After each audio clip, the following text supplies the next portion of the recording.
Hello children. In today's video, we will discuss certain questions appeared in the NEET examination. We have selected questions only from the first chapter that we learned. Yes, it is only from sexual reproduction and flowering plants. Only from that chapter, we have taken the questions that appeared in the NEET examinations from 2020 onwards. So last 5 years questions we have taken. So first question, identify the set of correct statements.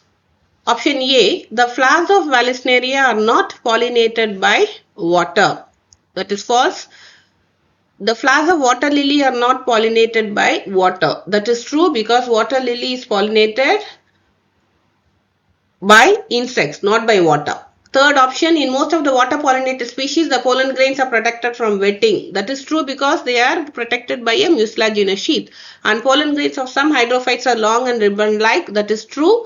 And in some hydrophytes, the pollen grains are carried away passively inside water. So the correct option is option D, where option B, C, D, and E. All these are correct statements excepting the statement A. So option D is the correct answer. The next question, identify the correct description about the given figure. A figure has been given and descriptions have been given. You have to identify which is the correct description. The first description is, it's a water pollinated flower showing stamens with mucilaginous covering. No, this is not a hydrophyte. Number 2, second option, cleistogamous flowers showing autogamy. So cleistogamous flowers are flowers which do not open, whereas here you can see the inflorescence open. So this is not the correct answer. Third, compact inflorescence showing complete autogamy. No, that too is not correct. And the fourth option, wind pollinated plant inflorescence showing flowers with well exposed stamens. See, you can see here the stamens are well exposed. So this is wind pollinated inflorescence. So option D is the correct answer. Next question. Identify the part of the seed from the given figure which is destined to form root when the seed germinates. This is the illustration given.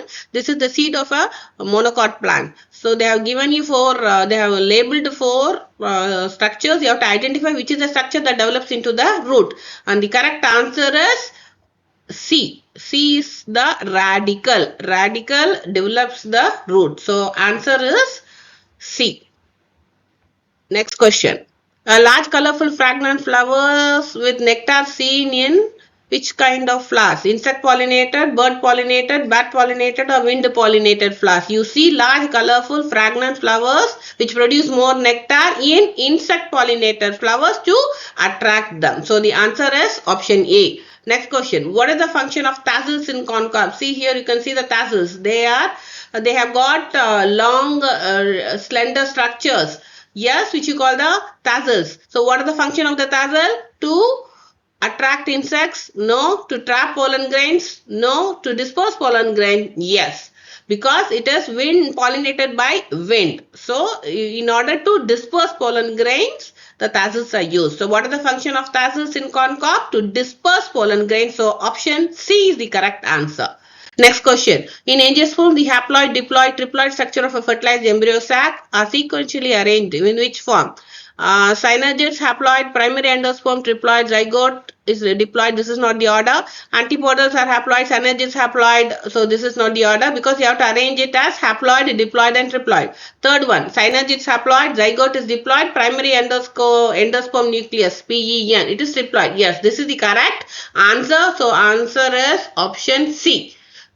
And the fourth option, all are haploid. So that is not the correct answer. Answer is option C. Next question. Given below are 2 statements. One is labeled as assertion A and the other is labeled as reason R. So you have to give what is the relationship between these 2 statements. Assertion A. A flower is a modified shoot wherein the shoot apical meristem changes to floral meristem. Yes, that is true. And what is the reason they have given for that? Internodes of the shoot get condensed to produce different floral appendages. Yes, that is also correct. So in the light of the above statement, choose the correct answer. What are the options? Option A. Both A and B are true and R is the correct explanation of A. Yes, so that is the correct answer, option A.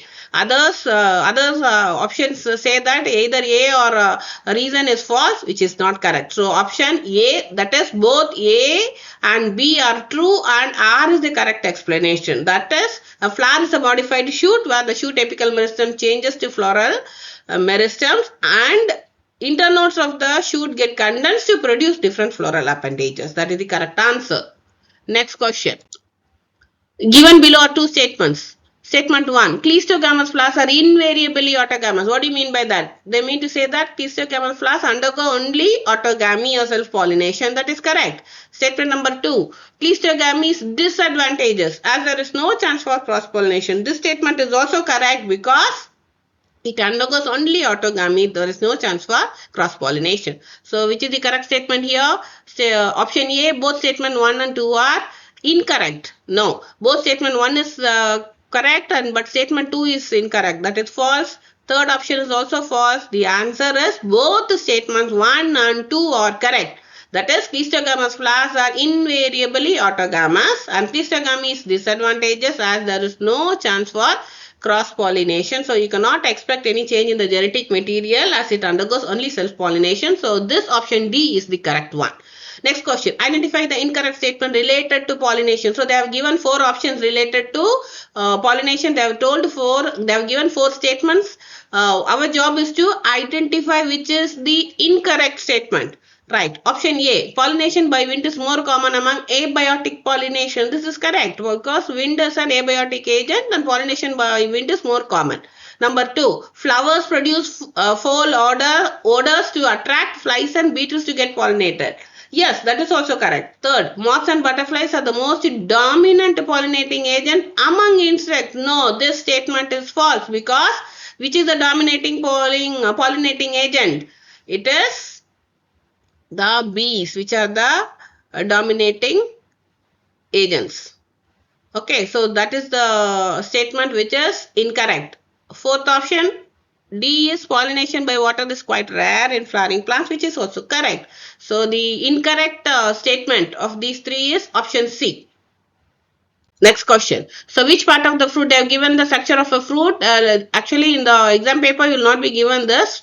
You will be just given the labels alone as A, B, C and D. You have to identify which part will form the false fruit.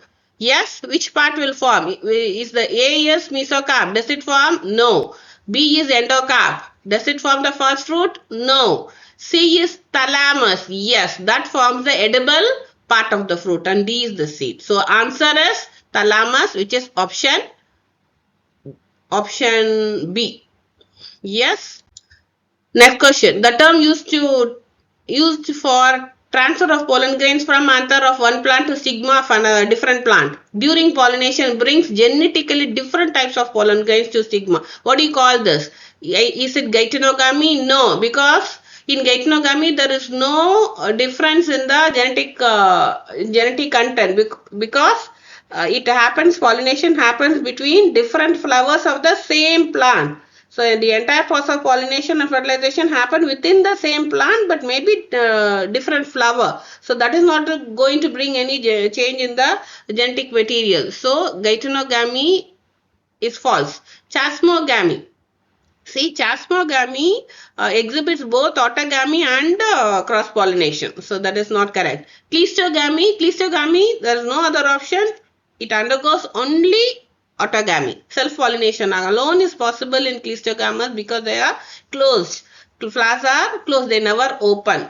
Then last option is xenogamy, that is cross-pollination. Yes, that is the correct answer where pollination brings genetically different types of pollen grains because here pollen grain of one plant is transferred to the stigma of a different plant. So that is the answer. Answer D is option D is the correct answer. Next question. Diadelphous stamens are found in peas. See here, you can find this is diadelphous stamen where you find the filaments are fused but anthers are free. That is diadelphous. You find it in pea. Next question.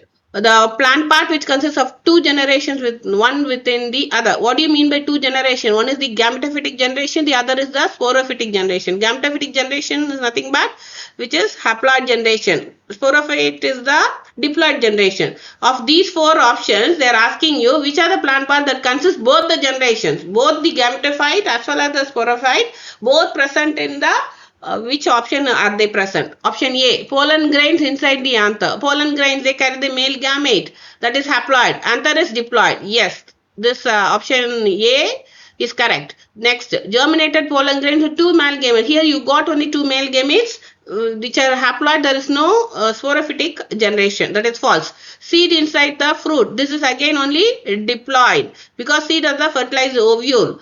So there is no gametophyte here. The last option, embryo sac inside the ovule. This is correct. Embryo sac which carries the egg which is haploid and the ovule is diploid. So which option is correct? Option A, A and D only. Yes. Second option is A, B, C only. No. So which is the correct answer? Option A, that is A and D only. That is the correct answer. What is A? Pollen grains inside anther and embryo sac inside the ovule. These both parts consist of two generations, both the gametophytic as well as the sporophytic generation, one within the other. Yes, is it clear, children? Next question. The body of the ovule is fused with the funicle at hilum, micropyle, nucellus, chala. The answer is hilum. See, this is the funicle, this is the ovule, and this is the hilum where they are attached. And the next question is, some members of which of the following pairs of families pollen grain retain their viability for months after release? Even after maturation and release of the pollen, they retain their viability. They are viable for months. Which are the two families, pair of families? It is answer is Rosaceae and Leguminaceae. In these two families, the viability of pollen grain is retained for months after release. Next question is, in water hyacinth and water lily, pollination takes place by insect or wind, water current, wind and water, insect and water. The correct answer is insect or wind because it is water hyacinth is pollinated by wind and water lily is pollinated by insect. So the correct answer is option A. That is the correct answer. So we have discussed all these questions from chapter 1. I think you understood, children. Thank you.